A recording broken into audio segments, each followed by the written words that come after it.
Hola amigos de la programación. En el video de hoy vamos a hablar de un artefacto muy interesante, sobre todo para aquellas personas que están iniciando en el proceso del diseño de software, de cómo convertir los requisitos de los usuarios y los stakeholders en modelos y en código. Este artefacto al que me refiero son los diagramas del análisis. Espero que les guste el video. No se olviden de hacer la suscripción al canal, darle like si les gusta el video y activar la campanita de notificaciones. Bienvenidos. Los diagramas de clases del análisis son otra de las tantas herramientas que nos ofrece la ingeniería de software para ayudarnos en el proceso del desarrollo de software. Y hay que verlo así, es una herramienta. Si la necesitamos, la utilizamos. Si no la necesitamos, no la usamos. ¿De qué va a depender? Obviamente va a depender del problema que estamos tratando de utilizar. Las herramientas que nos ofrece la ingeniería de software no son una camisa de fuerza que hay que utilizarlas para todo. No, se utilizan las que se necesitan para el problema correcto. Si estamos utilizando un esquema o un proceso de desarrollo centrado en la arquitectura y basado en los casos de uso o en las historias de usuario, pues el paso lógico es cómo hacemos para pasar de estos casos de uso, que son una descripción muy cercana a lo que los stakeholders nos describen, a un modelo del sistema que se va acercando ya a la implementación. Dale aquí un momento. Entonces, recordemos un poquito el contexto. ¿Qué tenemos? Tenemos a un grupo de personas que tienen una idea, un emprendimiento o simplemente un problema a resolver. Y entonces a esto lo vamos a llamar los stakeholders. ¿Cuál es la combinación ganadora para hacer esta idea o para resolver este problema o para llevar a cabo este emprendimiento? Pues simplemente hacer uso de un equipo de desarrolladores y entre todos armar un equipo que es el que me va a ayudar a crear la aplicación que va a dar solución al problema o a la idea que tenemos.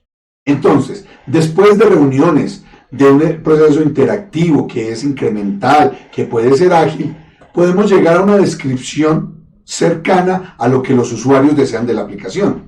Y lo que quiero decir con este gráfico es que en eso pueden haber descripciones de caso de uso o historias de usuario, y aquí lo que tenemos son mockups, es decir, gráficas a mano alzada de la posible interfaz de interacción con el usuario, o incluso storyboards que me dan una visión más general de la aplicación. Ahora, después de eso,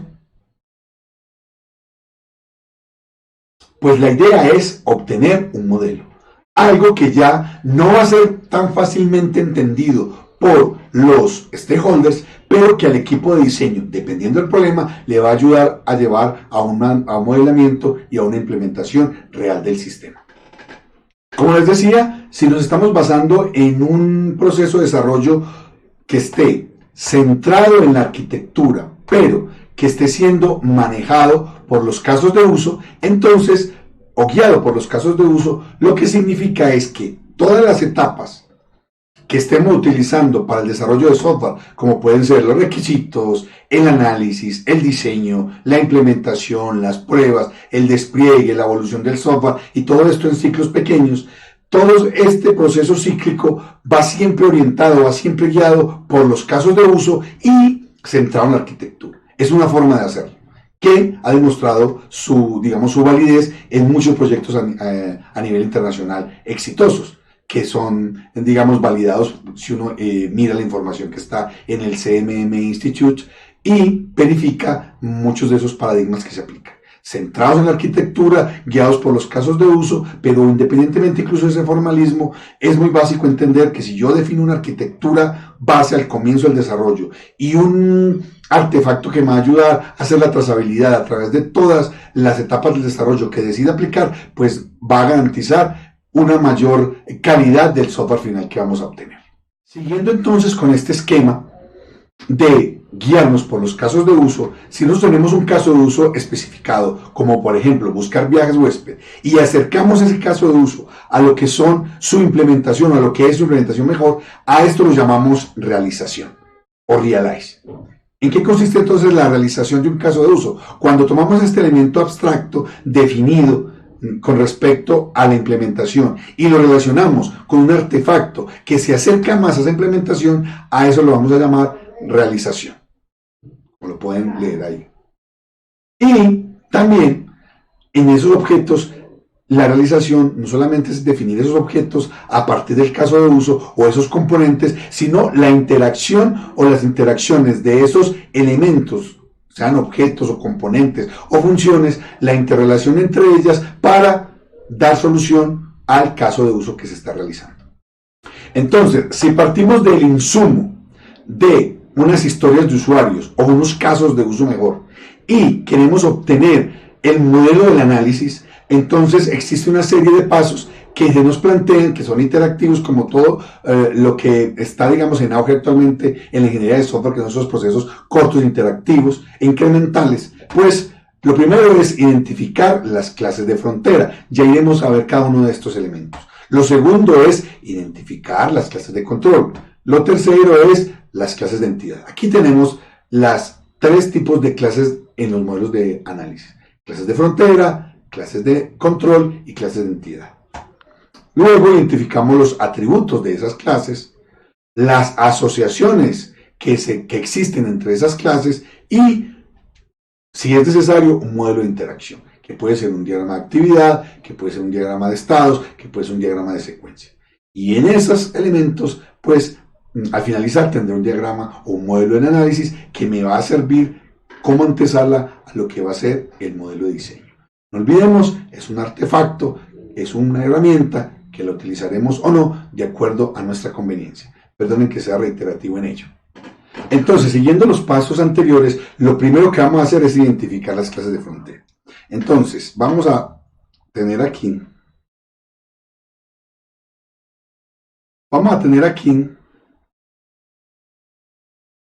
lo que puede ser nuestro caso de uso. No olvidemos que un caso de uso representa la interacción del usuario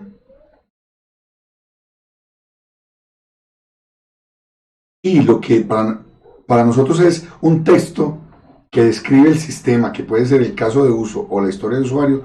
Para el usuario ese es el sistema, realmente ese es el sistema. Entonces, cuando estamos pasando de esta especificación de caso de uso al sistema, lo vamos a definir aquí, el sistema. Y el usuario interactúa con el sistema. Entonces, digamos que las clases de frontera son las que dan la cara del sistema. Es la parte que interactúa con los actores o los usuarios del sistema. Formularios, pantallas, páginas web, incluso los reportes o incluso también dispositivos de captura de datos. La forma de representarlo es en UML, es esta circunferencia y con esta, digamos, como una T allí.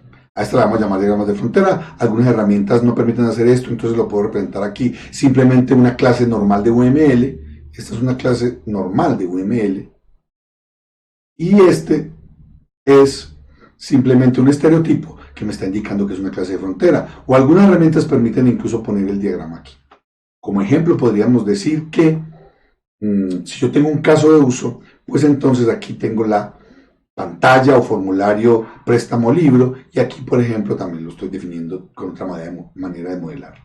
Una forma que me gusta a mí de entender este manejo de clases de frontera, clases de control y clases de entidad es cuando uno llega, por ejemplo, sin querer hacer propaganda, bueno, no voy a decir el nombre, llega usted a pedir una hamburguesa y hay un joven ahí o una joven muy simpático sonriendo, ¿qué es lo que quieres? Y entonces uno le dice, quiero una hamburguesa, doble queso, triple carne, papas, etcétera, etcétera. Esa es como la niña en la clase de frontera, ella no va a hacer la hamburguesa, pero es la que está dando la cara, ella por ahí dice en un micrófono algo y atrás va a haber alguien que la hace, ¿sí? Entonces es más o menos como esa analogía.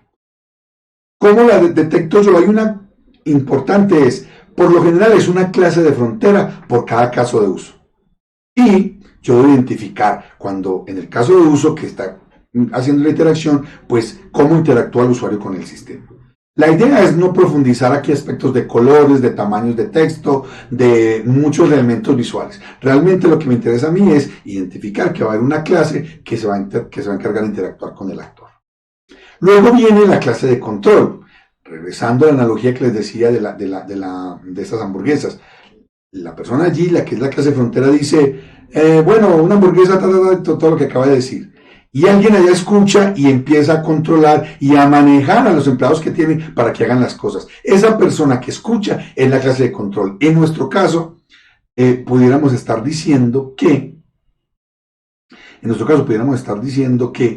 si aquí tenemos, bueno, digamos que me quedo aquí, uy, no, espera un momento, quedó demasiado feo, pero bueno, mientras me pongo a borrar aquí, ya ustedes me disculpan acá. Entonces aquí está la clase de frontera, el análisis. Y lo que tenemos aquí es que viene luego la clase de control, que también va a existir una por cada caso de uso. Una por cada caso de uso. ¿Qué hace la clase de control? La clase de control es la que implementa la lógica que está descrita en el caso de uso. Eso es lo que es la clase de control. Implementa esa lógica que está ahí. Es decir, cómo interactúa la clase de frontera con lo que va a ser aquí en este momento, con lo que todavía es abstracto para nosotros, que es parte del sistema, pero que son las entidades. Corresponde a eso. Sí. Entonces, esa clase de control, normalmente ahí hacemos cálculos, hacemos validaciones, hacemos búsquedas, es la que implementa la lógica del negocio. Dependiendo de la arquitectura en la que estoy centrado, puede ser que eso sea una capa, o puede ser que vaya en el frontend, o puede ser que vaya en el backend. Aquí no estamos hablando de eso. Aquí simplemente es importante identificar que debe haber una clase, o una entidad, o un componente que va a implementar esa lógica. Y aquí tenemos los símbolos OML que me lo representan, lo pueden ustedes mismos observar. Y al final, un ejemplo, control préstamo.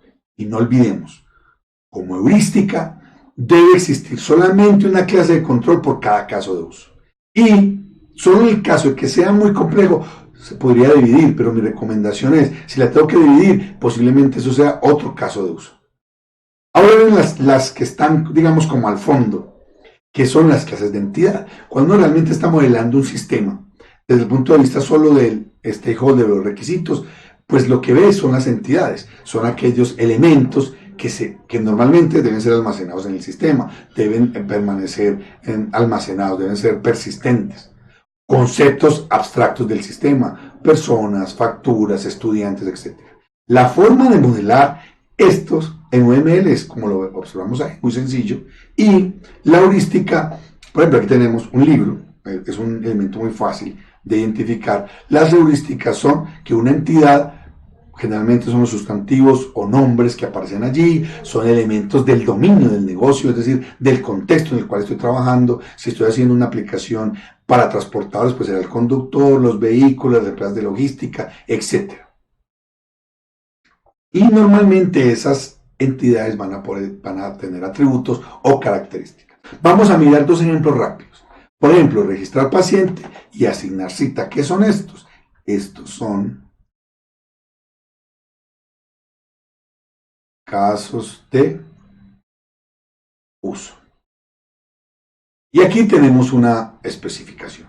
El objetivo de este video no es pues explicar casos de uso, pero ahí está el flujo normal. Y entonces resulta que decimos una clase de frontera, hacemos una clase de frontera por el caso de uso, por ejemplo, de registrar paciente. De que me fui aquí. Hacemos una clase de control para registrar paciente. Y aquí, de acá de esta parte de registro de paciente, identificamos las entidades. En nuestro caso, es un ejemplo muy sencillo, solo tenemos una entidad que se llama paciente, pudieron haber sido más. Pero en este caso, que registrar paciente, solo estaba esa entidad. Entonces aquí tengo las clases de frontera, las clases de registro de paciente y la clase de entidad. Normalmente va a haber una relación aquí entre este y la relación de el control con las entidades dependerá del modelo, específicamente del dominio o de lo que vaya siendo el caso de uso. Si el caso de uso dice debo utilizar el paciente, pues acá habrá una relación. Y aquí ya estaríamos hablando de lo que es un diagrama de análisis. Recuerden, uno por cada caso de uso. Por ejemplo, asignar cita es otro, es un poquito más complejo, pero vuelve y pasa lo mismo. Bueno, aquí estoy identificando las posibles entidades, etcétera, pero quiero ir aquí. Uno, un formulario por asignar cita, eso es mecánico. Una clase de frontera, una clase de control. Y aquí ya vienen las clases de entidad. Las relaciones que existen entre esas clases de entidad, digamos, esta sí es típica. Pero las relaciones que existen entre la clase de control y asignar cita dependerán del análisis que yo haga del modelo. Por ejemplo, yo puedo decir, bueno, la cita está formada por un paciente, por decir algo, el doctor y la hora disponible, por decir algo, y que control cita tiene muchas citas, podría ser algo así. No es el fundamento aquí, recordémoslo, pero si lo puedo hacer, lo hago, las relaciones. Y aquí tendría el diagrama para ese caso de uso.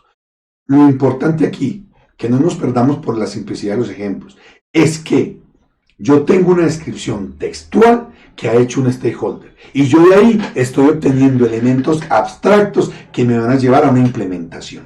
Eso es lo importante. Entonces aquí todavía no tenemos que preocuparnos mucho por cómo van a ser las relaciones y de uno a muchos, las tablas, etcétera, etcétera. Por ahora no. Por ahora si identificamos las entidades correctas, estamos muy bien.